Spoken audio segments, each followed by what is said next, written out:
আর সপ্তাহের শুরুতেই ওয়েদার আপডেটের দিকে আমাদের নজর রাখতেই হচ্ছে। আজও দক্ষিণবঙ্গে অতি ভারী বৃষ্টির পূর্বাভাস রয়েছে। দুই মেদিনীপুর, দুই চব্বিশ পরগনা, ঝাড়গ্রামে ভারী বৃষ্টি হতে পারে। কলকাতাতে কেমন ওয়েদার থাকবে, কি বলছে হাওয়া অফিস, এবং এই সপ্তাহটাই বা কেমন ওয়েদার থাকবে? বিশ্বজিৎ সাহা রয়েছে আমাদের সঙ্গে, আরো বিস্তারিত জানাবে। বিশ্বজিৎ, হাওয়া অফিস কি বলছে?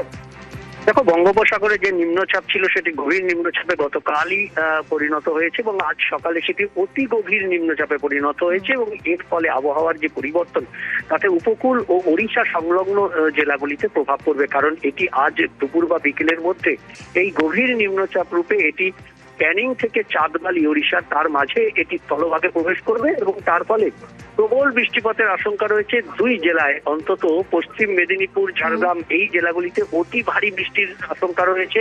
এছাড়াও উপকূল সংলগ্ন যে দক্ষিণ চব্বিশ পরগনা এবং পূর্ব মেদিনীপুর সহ বেশ কিছু জেলায় ভারী বৃষ্টি, পুরুলিয়া, বাঁকুড়া জেলায় ভারী বৃষ্টি। আগামীকালও ভারী বৃষ্টি থাকবে ঝাড়গ্রাম এবং পুরুলিয়া জেলাতে, তবে অন্যান্য জেলাতেও বিক্ষিপ্তভাবে মূলত মেঘলা আকাশ। দক্ষিণবঙ্গের আপডেট বিশ্বজিৎ যেমনটা দিলে, উত্তরবঙ্গে কেমন ওয়েদার থাকবে? উত্তরবঙ্গ তো আজকে ভারী বৃষ্টির পূর্বাভাস রয়েছে, কি বলছে হাওয়া অফিস বিশ্বজিৎ?